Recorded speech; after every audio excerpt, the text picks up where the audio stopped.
Abra su Biblia ahí en el libro de Apocalipsis. Apocalipsis capítulo 4. Vamos a leer del versículo 1 al versículo 8. Amén. ¿Lo tenemos? Dice así la palabra de Dios, con la autoridad del Padre, del Hijo y del Espíritu Santo. Después de esto miré, y he aquí una puerta abierta, y la primera voz que oí como de trompeta, hablando conmigo, dijo: sube acá, y yo te mostraré las cosas que sucederán después de estas. Y al instante yo estaba en el Espíritu, y he aquí un trono establecido en el cielo, y en el trono uno sentado. Y el aspecto del que estaba sentado era semejante a piedra de jaspe y de cornalina. Y había alrededor del trono un arco iris, semejante en aspecto a la esmeralda. Y alrededor del trono había 24 tronos, y vi sentados en los tronos a 24 ancianos, vestidos de ropas blancas, con coronas de oro en sus cabezas. Y del trono salían relámpagos y truenos y voces, y delante del trono ardían 7 lámparas de fuego, las cuales son los 7 espíritus de Dios. Y de delante del trono había como un mar de vidrio semejante al cristal, y junto al trono y alrededor del trono 4 seres vivientes llenos de ojos delante y detrás. Y el primer ser viviente era semejante a un león, y el segundo era semejante a un becerro, y el tercero tenía rostro como de hombre, y el cuarto semejante a un águila volando. Y los 4 seres vivientes tenían cada uno 6 alas, y alrededor y por dentro estaban llenos de ojos, y no cesaban día y noche de decir: Santo, santo, santo es el Señor Dios Todopoderoso, el que era, el que es y el que ha de venir. Amén. ¿Puede tomar su lugar?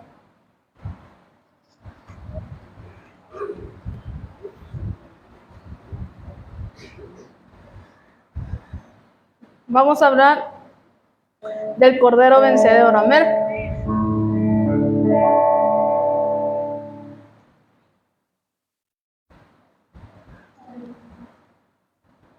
Amén.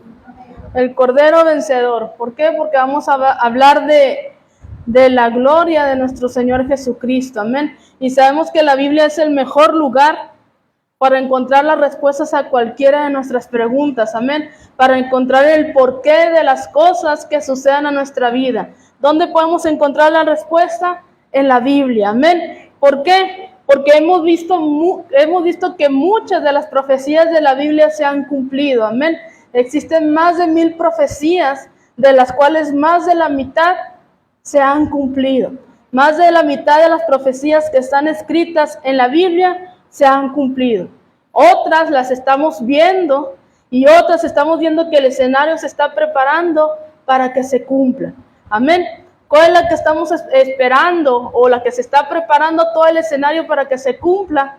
Se está preparando la segunda venida de nuestro Señor Jesucristo. Amén. Donde la era de la iglesia termina. Amén. Entonces la Biblia es un libro de profecías que contiene, como decíamos ahorita, más de 1000 profecías aproximadamente. Y las profecías son la prueba más convincente de que la Biblia es única. Amén. Que la Biblia es única, verdadera y que es inspirada por Dios. Un mosquito aquí. Amén. Que la Biblia es única, verdadera y que es inspirada por Dios. Y el libro de Apocalipsis vemos que es un libro de revelación. Amén. Ya hemos visto muchos estudios de este libro y vemos que es la revelación de nuestro Señor Jesucristo. Amén.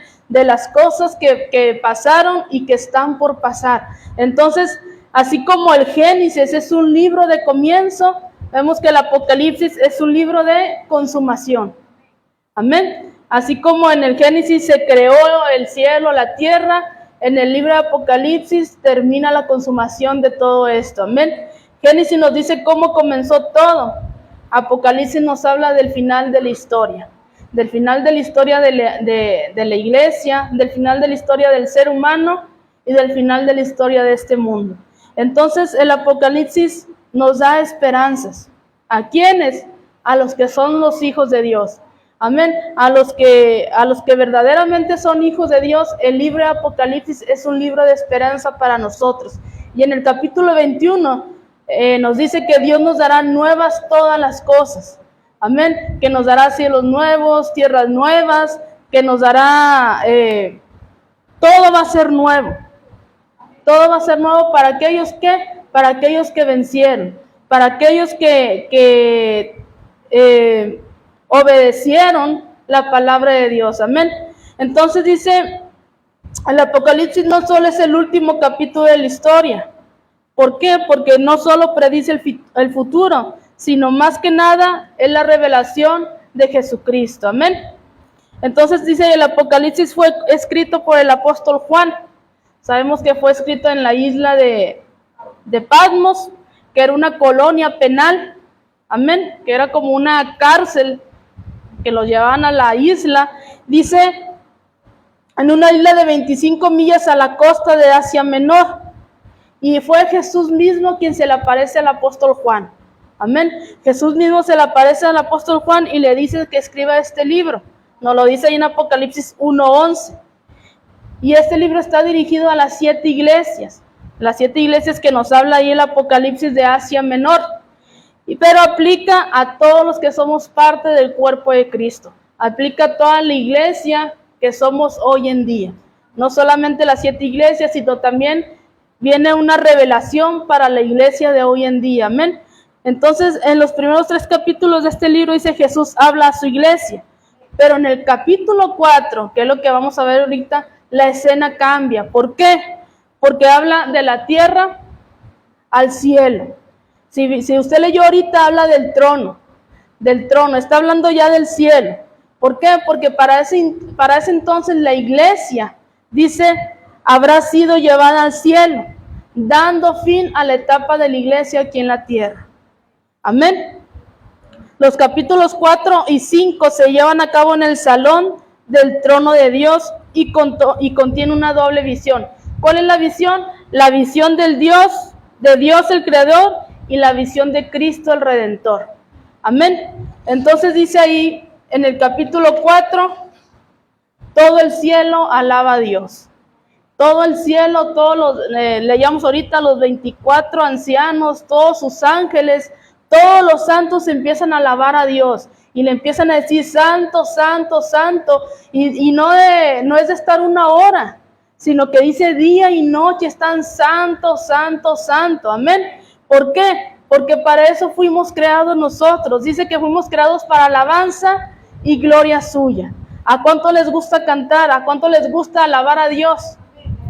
Amén. Porque si usted viene a la iglesia y no le gusta alabar a Dios, no le gusta adorar a Dios, no le gusta darle la gloria a Dios, el cielo no es para usted.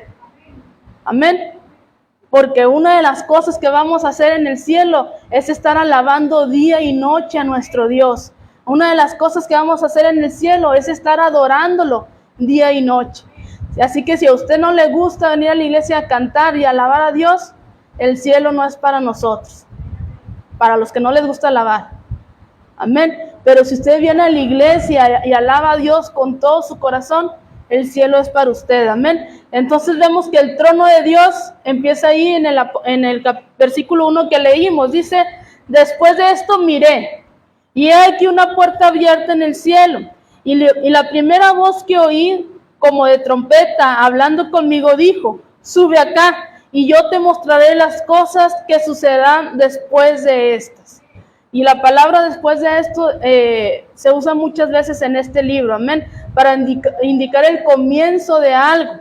Después de esto era para indicar el comienzo de una visión, amén. Entonces en este pasaje el apóstol Juan es llevado al cielo.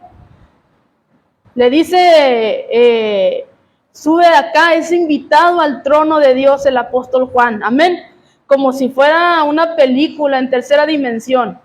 Amén. ¿Ha visto esas películas ¿cómo se dice? Que se transportan, amén, de un momento a otro ya están en otro lugar. Entonces el apóstol Juan es llevado al cielo. En cuestión de segundos, el apóstol Juan ya estaba delante del trono de Dios. Amén. Y dice ahí un evangelista, dice, todos hablamos de las puertas de perla, todos hablamos del mar de cristal, las puertas de oro, de las calles de oro, de las paredes de jaspe, todos hablamos, cuando nos hablan de la Nueva Jerusalén, hablamos de eso. Amén. Pero esas cosas, dice, no serían atractivas sin Jesús. Esas cosas no serían tan atractivas sin la presencia de nuestro Señor Jesucristo en el cielo. ¿Por qué? Porque Él es la esencia de todo. Él es el todo, amén. Entonces, y al instante yo estaba en el Espíritu, dice el apóstol Juan, al instante yo estaba en el Espíritu y aquí estaba un trono establecido, amén, en el cielo, y en el trono uno sentado. Fíjese, el tema principal del apóstol Juan es el trono de Dios. Amén. Y dice, se menciona 14 veces en el capítulo 4 y en el capítulo 5. Se menciona 14 veces el trono de Dios. Pero el trono aparece 40 veces en el libro de Apocalipsis. Amén. Entonces, y a pesar de lo que pueda estar pasando en la tierra, Dios está sentado en su trono. Dios está en control de todo lo que está sucediendo en la tierra. Nos decían el domingo, Dios sabía todo lo que iba a pasar. Dios sabía que tenía que enviar a su Hijo a morir por cada uno de nosotros. Dios sabe que nosotros vamos a pecar, que nos vamos a equivocar. Dios sabe que va a pasar, que el pecado va a subir. Dios sabe todo, pero sin embargo dice, Él está sentado en su trono en control de todo. Amén. Dice que el Apocalipsis, de esta manera u otra, pero todos están de acuerdo en un punto, que el Apocalipsis habla de la gloria y de la soberanía de Dios, exaltándolo de una y de otra manera. Amén. Entonces, léame ahí el versículo 3 del que leímos ahorita.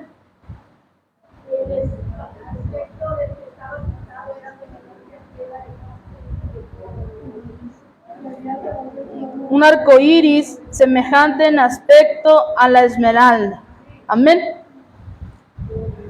Y no hay cómo describir con palabras humanas la esencia divina de Dios. Amén. De la Trinidad. Dice, por eso Juan usa comparaciones. Él dice, era semejante a una piedra de jaspe, era semejante a la cornalina. De modo que nosotros pudiéramos entender, el apóstol Juan nos quería describir cómo era el trono de Dios. Amén. Pero dice, y usaba piedras preciosas. Quiere decir que el trono de Dios era precioso, porque él lo comparaba con piedras preciosas. Entonces aquí dice, es donde el apóstol Juan nota que hay un arco iris. Amén. Alrededor del trono. Cantamos ese canto que dice, sentado en su trono, rodeado de luz. Amén. Dice, y luego un gran arco iris corona su ser. Entonces el apóstol Juan ve un arco iris alrededor del trono y lo describe como una esmeralda. Amén. Como que si el color verde resaltara mucho en ese arco iris. Y dice que él ve el arco iris y todos cuando vemos el arco iris, ¿de qué nos acordamos? Del pacto que hizo Dios con Noé. Amén. Que donde Dios le promete que Él nunca destruiría la tierra con diluvio, sino que ahora sería con fuego. Sería mejor con agua, amén, que estarnos quemando. Entonces dice, Dios vemos el arcoíris y vemos esa promesa, nos acordamos de esa promesa. Amén. Pero a pesar, dice, de que el juicio final está por venir, a pesar de que el juicio de Dios a la tierra está por venir, dice, el arcoíris nos recuerda que Dios es misericordioso, que Dios es grande en misericordia, que Dios es grande en gracia, aun cuando juzga la tierra, aun cuando juzga a su pueblo, Dios es grande en misericordia. Dice Habacuc 3:2, Señor, en tu ira, ten presente tu misericordia. Amén. Y cuando usted logra tocar el corazón de Dios, Dios tiene misericordia de cada uno de nosotros, amén, y nos da 1001 oportunidad para que nos arrepintamos y volvamos al camino, amén. Dice John MacArthur que el arco iris era un símbolo de la fidelidad de Dios y de su misericordia.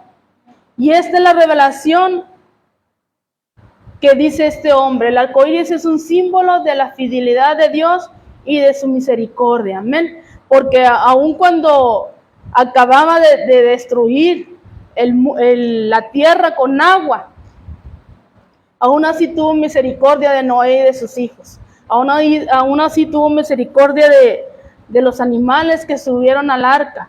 Aún así tuvo misericordia de decir, no vuelvo a destruir la tierra con un diluvio.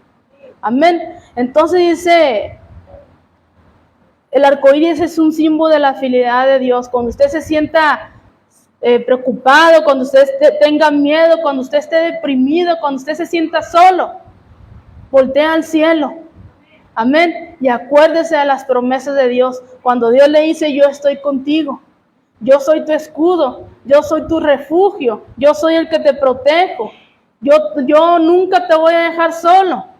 Cuando usted esté, que no tenga suficiente dinero o que no tenga dinero para pagar las cuentas, mire al cielo. Porque Dios le dice, yo soy tu proveedor. Yo soy quien te sostengo. Yo soy quien te da el pan. Amén. Entonces, dice ahí el versículo 4 y 5. Y alrededor del trono había 24 tronos. Y vi sentados en los tronos a 24 ancianos, vestidos de ropas blancas con coronas de oro en sus cabezas. Y del trono salían relámpagos y truenos y voces. Y de delante del trono ardían 7 lámparas de fuego, las cuales son los 7 espíritus de Dios. Y de delante del trono había como un mar de vidrio semejante al cristal. Dice que los 24 ancianos representan a la iglesia. Amén. Que están día y noche diciendo, santo, santo, santo. Amén. Y dice, los 24 ancianos representan a la iglesia que están cantando la canción de redención. Y dice que los ancianos tienen puestos sus coronas. Amén. Y están viviendo en el lugar que Jesús había preparado para ellos en el cielo y estarán con Él para toda la eternidad. Por eso dice que los 24 ancianos representan a la iglesia, que están con sus vestiduras blancas, con sus coronas y cantándole a su Redentor, cantándole a aquel que nos redimió del pecado. Amén. Pero en este pasaje el apóstol Juan ve dos cosas delante del trono.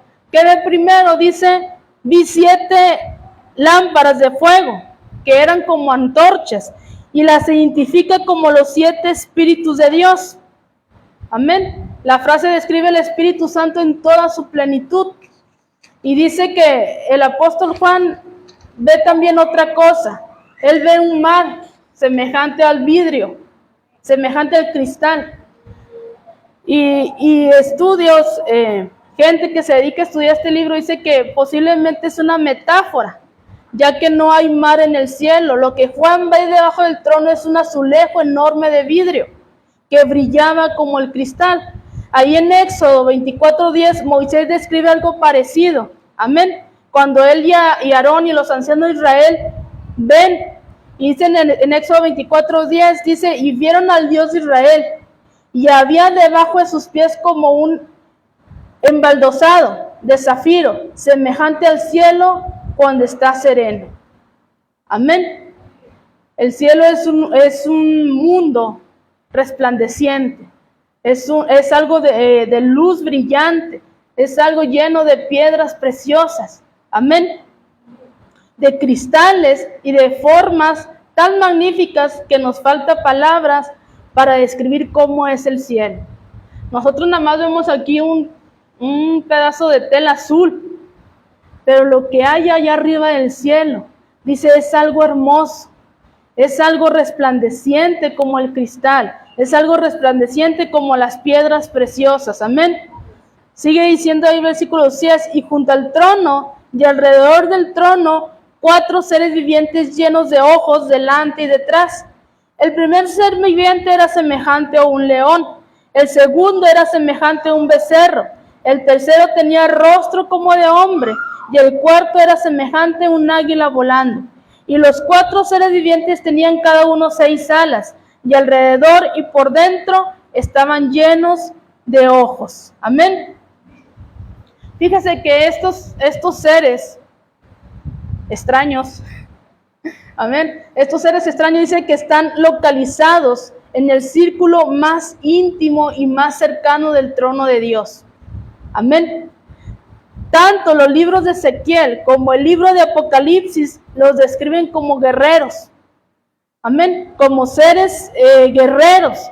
Ezequiel los identifica como querubines.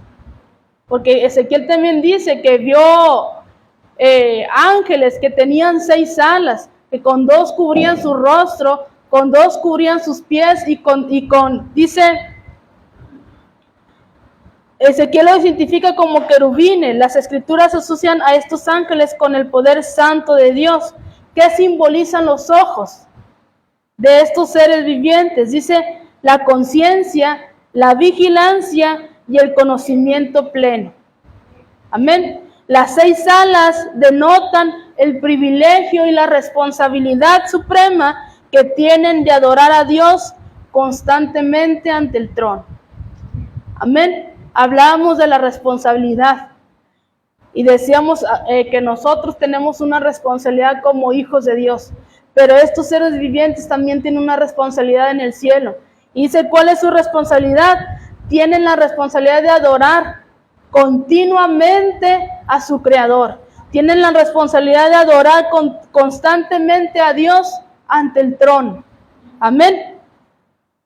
Y dice que como nosotros, como mexicanos, como peruanos o como americanos, no podemos entender lo que significa inclinarnos ante un rey. Pero allá en España, en Inglaterra, que tienen reyes, ellos saben lo que significa inclinarse ante un rey. Amén. Ellos saben que no pueden mirar al rey a los ojos. Cuando el rey se acerca, uno tiene que inclinarse. Amén. Dice, inclinarse ante el rey era la cosa más natural para una israelita, o para un antiguo, o para la gente de muchas culturas. Un judío sabía cómo era inclinarse ante el rey. ¿Por qué? Porque siempre vivieron gobernados por reyes, siempre tuvieron reyes. Pero surgió la democracia, surgió la monarquía, surgieron tantas cosas que a nosotros ya no nos tocó. Nosotros tenemos un presidente, pero nosotros no nos inclinamos ante el presidente, amén. Al contrario, si usted ha visto que en estos últimos días, cómo le faltan al respeto al presidente, cómo le faltan al respeto al gobernador. Nosotros hoy no, lamentablemente el mundo hoy no entiende lo que es tener a una persona que nos esté representando, amén. Entonces dice que un judío sabía cómo inclinarse ante el rey. Dice, sin embargo, de cierta manera, todos los humanos se sientan en su propio trono. ¿Qué está pasando hoy en día? Que todos están sentados en su propio trono, que todos quieren gobernar su vida y que nadie les diga lo que tengamos que hacer, que nadie nos diga lo que tenemos que hacer, que nadie nos diga que lo que es bueno y lo que es malo, porque decimos, yo soy el dueño de mi vida y yo hago lo que yo quiero y como yo quiero. Amén. Lamentablemente hoy cada persona es un mundo, cada persona es un trono. Amén. No nos gusta que nadie nos diga cómo vivir nuestra vida. Ni siquiera nos humillamos ante Dios, ante el Rey de Reyes y Señor de Señores. Amén. Entonces la realidad de las cosas es que este mundo solo conoce 2 tipos de gente. ¿Cuáles son esos tipos de gente? Aquellos que tienen a Cristo en el trono de sus vidas. ¿Cuántos tenemos a Cristo en el trono de nuestras vidas? Amén. Y segundo, aquellos que están sentados ellos mismos en sus tronos. Aquellos que le dicen, Cristo viene, es necesario que te arrepientas, yo sé lo que hago. A mí no me vas a decir qué es lo que tengo que hacer. Son aquellos que quieren gobernar sus propias vidas. Amén. Así que la pregunta es, ¿quién está en el trono de su vida en estos momentos?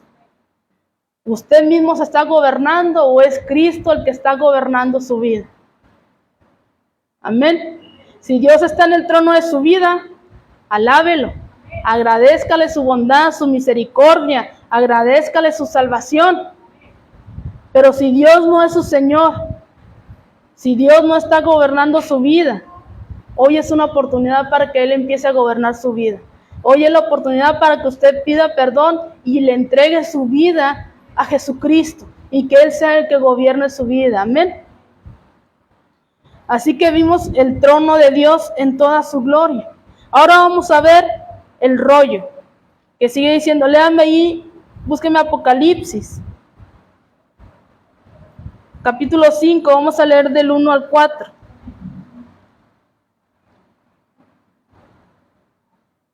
¿Lo tenemos?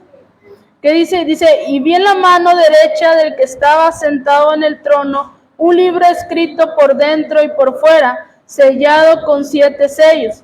Y vi a un ángel fuerte que pregonaba a gran voz, ¿quién es digno de abrir el libro y desatar sus sellos? Y ninguno, ni en el cielo, ni en la tierra, ni debajo de la tierra, podía abrir el libro, ni aún mirarlo. Y lloraba yo mucho, porque no se había hallado ninguno digno de abrir el libro, ni de leerlo, ni de mirarlo. Amén. Dice que nadie se halló digno, ni en el cielo, ni en la tierra, de que abriera este rollo. Amén. Y dice el apóstol Juan, yo lloraba mucho, porque no había alguien digno de abrir el rollo, de abrir el pergamino. Entonces dice, el rollo del pergamino es importante porque Dios lo tenía en su mano derecha. ¿Qué quiere decir? Dice que cuando un rey tenía un objeto en su mano derecha o de un personaje importante, es considerado como algo de mucho prestigio. Cuando un rey tenía algo en su mano derecha era algo de mucha importancia. ¿Con qué mano agarraba el cetro para ejercer autoridad? Con la mano derecha. Amén. Entonces dice que el rollo fuera escrito por ambos lados era poco usual.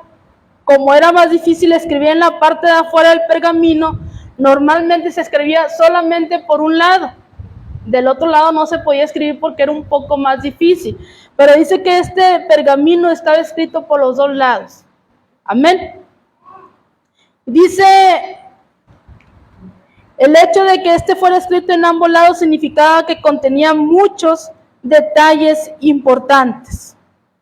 Algunos romanos muestran a emperadores con rollos de pergamino en su mano derecha, como símbolo de su poder y de autoridad. Amén. El pergamino en la mano derecha significaba símbolo de poder y autoridad. Entonces, al darle el rollo al Cordero, Dios le estaba dando todo el poder y la autoridad. Amén. Al darle el rollo al Cordero, dice, Dios estaba demostrando que le estaba transfiriendo su poder y su autoridad a nuestro Señor Jesucristo. Amén. Así que dice, selló un rollo o una carta antigua con cera o parafina era común. ¿Por qué? Porque esto guardaba la privacidad del contenido del rollo hasta que la persona autorizada pudiera abrirlo. Amén. El rollo que ve Juan en la mano de Dios, dice, es el título de la propiedad de la tierra. Amén. No sé si usted ha visto una noticia que ha salido mucho de una mujer que está peleando regalías, creo, por el sol, porque dice que ella compró el sol, se lo vendieron y muestra los papeles sellados donde le vendieron el sol. Dice que ella está pidiendo regalías e impuestos porque los rayos del sol le están sirviendo a las demás gente y el sol es de ella. Amén. Entonces, y ella muestra sus papeles sellados. No sé en cuánto compraría el sol, pero ella muestra sus papeles sellados de que el sol es de su propiedad. Entonces dice que Juan ve en la mano de Dios este título de propiedad de la tierra. A diferencia de otros títulos de propiedad, dice, no nos da grandes detalles de lo que Cristo va a heredar. Perdón, no nos da grandes detalles de lo que Cristo va a heredar. Más bien, nos habla de cómo va a recuperar su legítima herencia. Amén. ¿Por qué? Porque nos empieza a decir todo lo que nuestro Señor Jesucristo va a hacer para poder recuperar la tierra. ¿Por qué? Ahorita vamos a ver, dice, esto sucederá a través de los juicios divinos que están por caer en la tierra. A pesar de que este rollo es una condena y juicio, también es un documento de redención. Amén. Nos dice que Cristo redimirá al mundo de Satanás y de otros como él. Pero ¿por qué tiene que redimir a la tierra si Dios fue el que la creó? ¿Por qué la tiene que redimir? Nos lo decían en predicaciones pasadas, dice que Dios creó la tierra y le dio a Adán dominio sobre la tierra. Amén. Pero cuando Adán y Eva pecaron, dice, perdieron su derecho a la tierra, dejándola en poder de Satanás. Porque ¿quién es el príncipe de este mundo? Satanás. Cuando Adán y Eva pecaron, le dieron ese derecho a Satanás sobre la tierra. Entonces dice, el costo de redimir o de comprar la tierra de nuevo fue la sangre de Jesucristo. Amén. Él nos redimió con su sangre. Jesús ya pagó el precio de la redención, pero no ha tomado todavía posesión de la tierra. Amén. Nosotros ya somos redimidos, pero Jesús no ha tomado posesión sobre la tierra. Esta tierra todavía está en gobierno de Satanás. Entonces dice que Jesús va a usar todos los juicios que nos habla de la gran tribulación.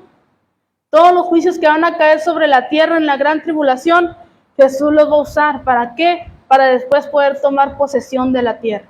Porque dice que cuando ya todo sea consumado, que cuando ya todo sea destruido a la tierra, cuando ya venga a defender a su pueblo Israel, dice que después vamos a venir a limpiar la tierra. ¿Para qué? Para tomar posesión de ella. Amén. Entonces dice el 5, y uno de los ancianos me dijo, no llores. He aquí que el león de la tribu de Judá, la raíz de David, ha vencido para abrir el libro y desatar sus 7 sellos. Amén. En este pasaje hay 3 títulos asignados a nuestro Señor Jesucristo. Amén.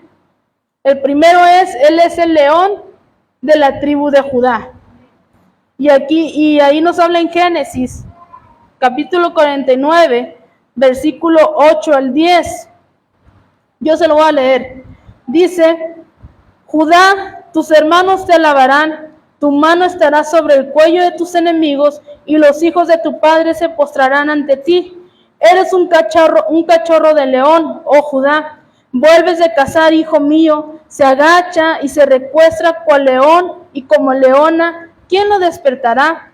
El cetro no será quitado de Judá, ni la vara de autoridad de entre sus pies, hasta que venga Silo, y le obedecerán los pueblos. Amén. Yo se lo leí en otra versión. Dice la segunda descripción que hacen aquí en nuestro Señor Jesucristo, dice la imagen de un león, que habla de la dignidad, de la soberanía y de la victoria. Amén. Jesús es el único judío vivo que puede probar su señorío real. Amén. Nadie más ha podido probar su descendencia real más que nuestro Señor Jesucristo. Dice, ¿por qué? ¿Cómo lo ha probado? Por medio de la genealogía que viene escrita en la Biblia, Él ha podido probar que Él es el Rey de Reyes. Amén. Que Él viene de un linaje real. Entonces dice, y el tercero, dice que Jesús es la raíz de David. ¿Qué significa? Que Él dio vida a David y a su linaje. Y esto habla de la naturaleza eterna de nuestro Señor Jesucristo. Que Jesús es realmente el anciano de días. Amén. Léame el versículo 6 y 7, de ahí donde estamos leyendo.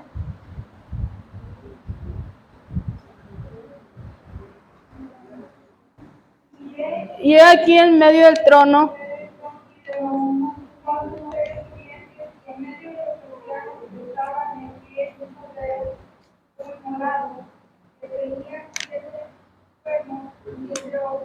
los cuales son los 7 espíritus de Dios enviados por toda la tierra. Y vino y tomó el libro de la mano derecha del que estaba sentado en el trono. Amén. Dice que cuando el apóstol Juan voltea a mirar, dice que él no ve a un león, él ve a un cordero. Amén. Ya no ve al león, ahora ve a un cordero. Y Jesucristo es llamado el cordero 28 veces en el libro de Apocalipsis. Amén. Y el tema del cordero es muy importante en la Biblia. Amén. Porque se nos hablaba diciendo el domingo que él era el cordero que vino a quitar el pecado del mundo, que vino a redimir con su sangre a cada uno de nosotros. Amén. Dice el cordero que fue sacrificado. Todavía lleva las huellas. ¿Cuáles huellas? Las huellas de la crucifixión en el cielo. Cuando resucitó de entre los muertos, todavía llevaba esas huellas. Y cuando ascendió al cielo, seguía llevando esas cicatrices. Amén. De cómo redimió Jesucristo al mundo. De cómo lo redimió usted a mí. Dice, él llevaba esas huellas en su crucifixión. Cuando resucitó y cuando ascendió al cielo, él llevó esas marcas. Amén. Y esas marcas, dice, son partes de la gloria de Jesucristo por toda una eternidad. Dice, la única obra del hombre que se verá en el cielo serán las marcas que nosotros mismos le pusimos en la cruz. Amén. Y fíjese, también vemos en la Biblia que el número 7 es el número de perfección. Siempre nos lo han dicho, amén. El número 7, el número 3, el número 40, se menciona muchas veces en la Biblia. Amén. Pero el número 7 es un número de perfección. Y aquí nos dice 3 cosas que denotan perfección. Dice un cordero con 7 cuernos. ¿Qué significaban los 7 cuernos? Eran símbolo de autoridad. ¿Qué quiere decir? Que Jesús es perfecto.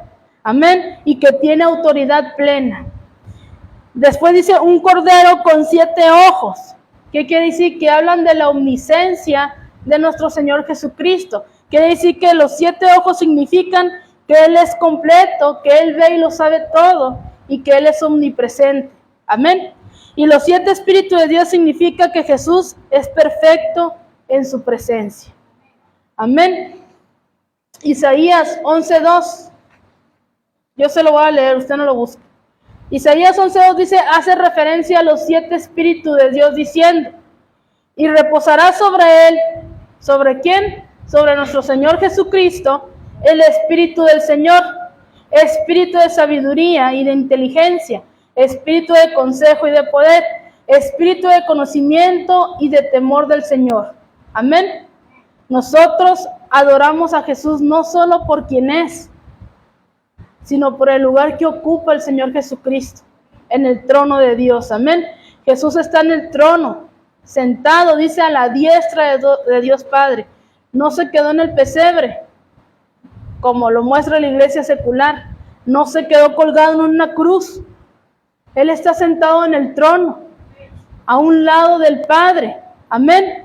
¿Por qué? Porque dice que Él es el Rey de Reyes y Señor de Señores. Nos decían ahorita, nosotros no adoramos nosotros adoramos a un Dios que vive, a un Dios que habla, a un Dios que palpa, a un Dios que escucha. Amén. Entonces dice, por su muerte en la cruz sabemos que nuestro Redentor ha derrotado a todo enemigo.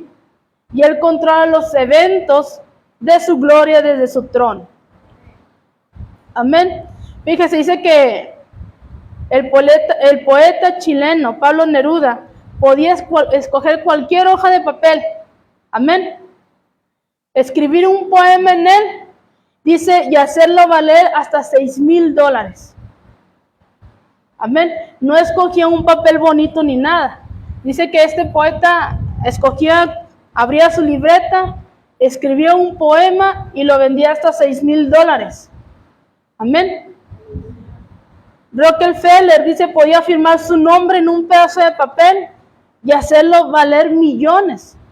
Rockefeller es uno de las personas más ricas del mundo. Dice, y un artesano puede escoger un material, amén, que vale solo $5 y hacer una cosa que valga hasta $50. Amén. Un artesano puede hacer que, un artista puede escoger un lienzo de un par de dólares y hacer su obra y hacer lo que valga $1000. Amén. Pero solo Dios puede tomar una vida pecadora, dice, vacía. Solo Dios puede tomar una vida pecadora, vacía y sin alegría, lavarla en la sangre de Jesucristo, ponerle su espíritu en ella y hacerle una bendición a la humanidad. Esto es la salvación. Amén. Por si usted algún día se preguntó qué es la salvación, esto es todo lo que hace nuestro Señor Jesucristo. Tomar una vida que no vale nada, tomar una vida pecadora, tomar una vida vacía y darle sentido a esa vida. Amén. ¿Cómo? Lavándola con la sangre de nuestro Señor Jesucristo. Amén. Dice, y cuando el Cordero toma el rollo del pergamino, ahí en Apocalipsis, léame del 8 al 14.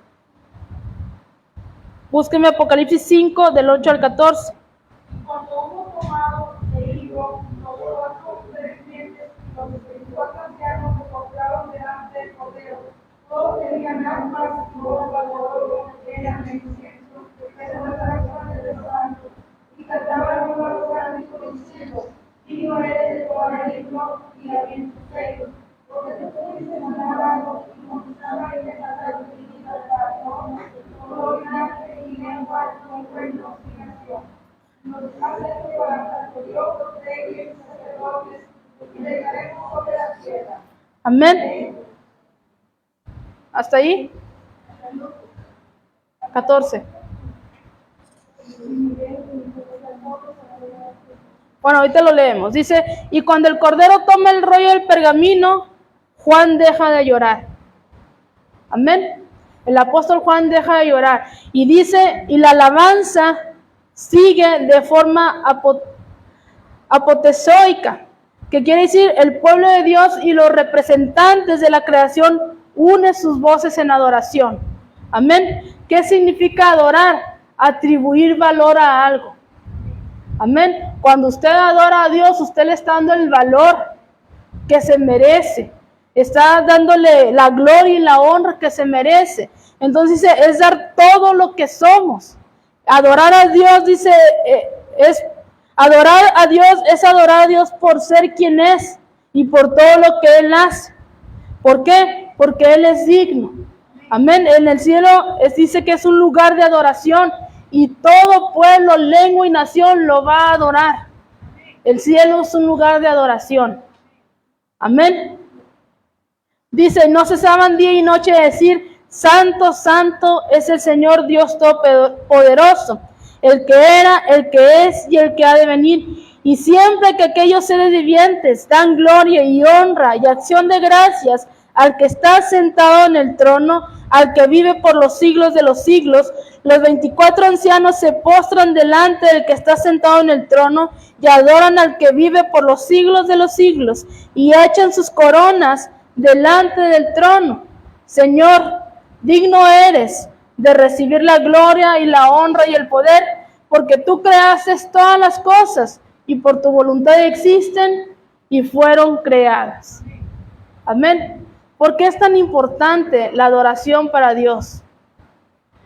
Decíamos ahorita, fuimos creados para alabanza y gloria suya. Y en los textos que hemos oído muchas veces dice que Dios busca adoradores que le adoren en espíritu y en verdad. Pero ¿por qué es importante la adoración para Dios? Dice, porque la adoración es un programa allá en el cielo. Es algo que se tiene que hacer. Le guste o no le guste, no, le tiene que gustar, porque si no le gusta no va a estar en el cielo. Amén. Dice, es algo que usted va a hacer siempre. Si a usted no le gusta adorar a Dios, si a usted no le gusta cantar a Dios, decíamos al principio, el cielo no es para usted. Amén. Segundo, porque la adoración es el propósito de la creación. Amén. Todo lo que existe por una sola razón. Todo lo que Dios creó, lo creó por una sola razón. ¿Cuál es esa razón? Agradar a Dios. Amén. ¿Y cómo vamos a agradar a Dios? Haciendo lo que a Dios le gusta. ¿Y qué le gusta a Dios? Que le adoremos y que le alabemos. Amén. Dice, así que dependiendo hasta qué punto agradamos a Dios, hasta ese punto sentiremos satisfacción en lo más profundo de nuestro ser. ¿Cómo adoramos a Dios? Dice que la palabra griega, prosukeno, dice que adorar significa voltear y dar un beso. Eso es la adoración. Por lo tanto, dice que adoración real y verdadera es cualquier expresión sincera con el deseo de agradar a Dios. Amén. A veces estamos aquí en la iglesia cantándole alabanzas a Dios. Amén. Y a veces, aunque aparentamos estar, como ahorita sí estábamos llenos del Espíritu. Amén. Que seguimos con los cantos. Pero dice, a veces aparentamos estar alabando a Dios, pero nuestra mente está en otro lado. Nuestra mente, decimos, está en los frijoles que dejé puestos, o nuestra mente está en que estoy cansada, tengo mucho sueño, y nos desenfocamos de la verdadera adoración. Y esa alabanza ya no sube a la presencia de Dios. Amén.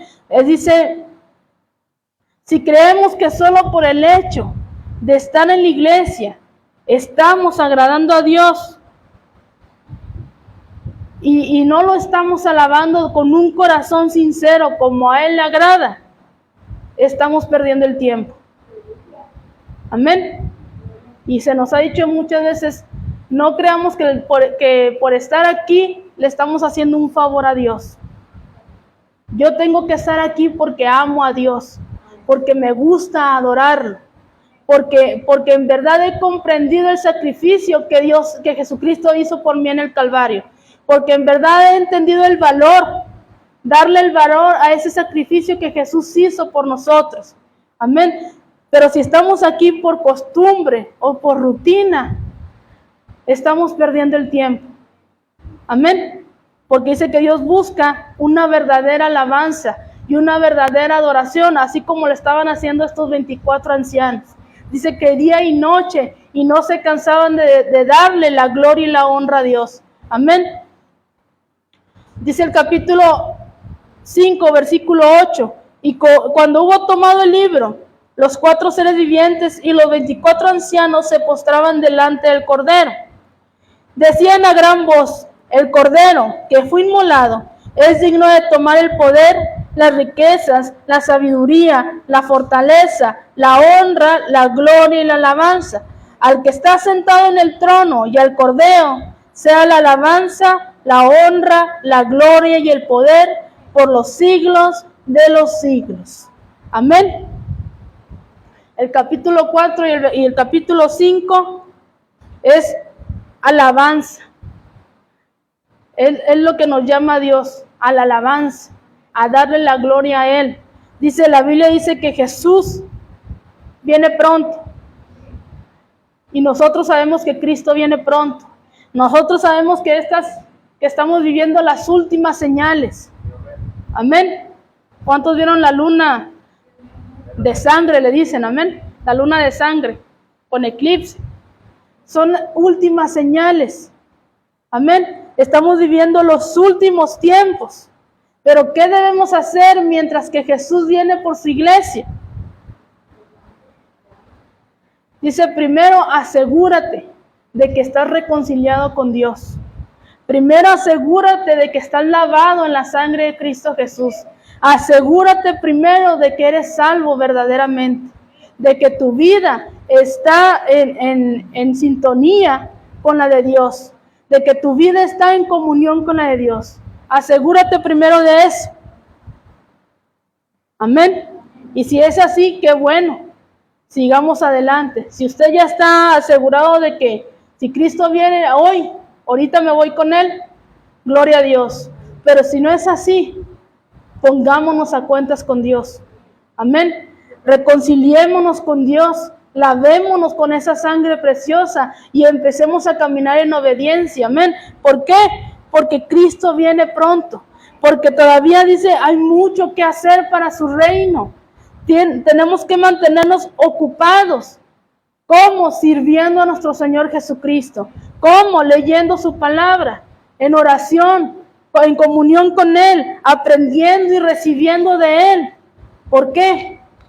Porque Cristo viene pronto. Y si no estamos preparados, nos vamos a quedar. Amén.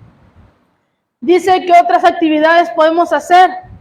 Dice no solo yendo a la iglesia, sino también leyendo su palabra, orando, intercediendo los unos por los otros. Amén.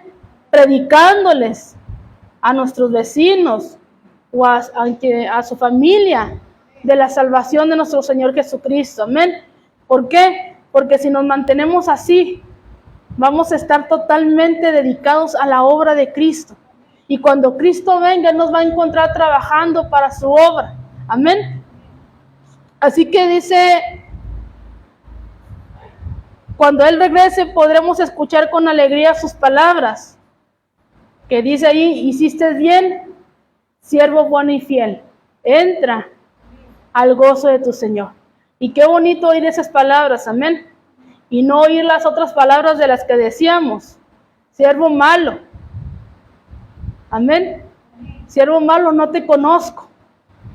Y dice, y al escuchar esas palabras, el cielo entero va a estallar con su música y su canción. Y vamos a unirnos a estos ancianos que día y noche cantan, santo, santo, santo, es el Señor Dios Todopoderoso. Amén. El que era, el que es y el que ha de venir. Y nosotros debemos estar, decíamos el domingo, estar viviendo un día a la vez, como si fuera el último día, como que si supiéramos que Cristo fuera a venir en este momento, tenemos que empezar a vivir un día a la vez.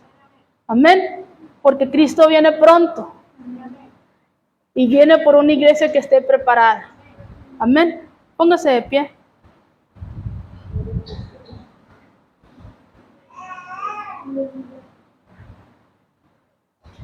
Y vamos a orar, amén. Padre, en esta hora te damos gracias, Señor. Gracias por tu palabra. Gracias, Padre, por este consejo que tú nos has dado, Señor. Padre, que nos estás recordando que tú vienes pronto. Y es necesario que nos estemos preparando día con día, Señor, para que podamos unirnos, Padre, a ese coro celestial, Señor, y empezar a cantarte, Señor, como lo hacen esos 24 ancianos, Padre. Padre, ayúdanos a reconocer los tiempos, ayúdanos a oír, Padre, ese sonido de alerta, Padre, en el que tú nos estás diciendo todos los días, vengo pronto, retén lo que tienes, para que ninguno tome tu corona. Gracias, Padre, por cada uno de mis hermanos que dispuso su corazón el venir a oír tu palabra. Gracias por aquellos que nos oyeron a través de las redes sociales, Señor.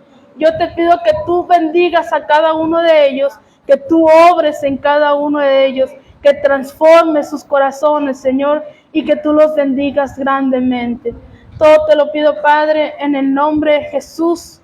Amén.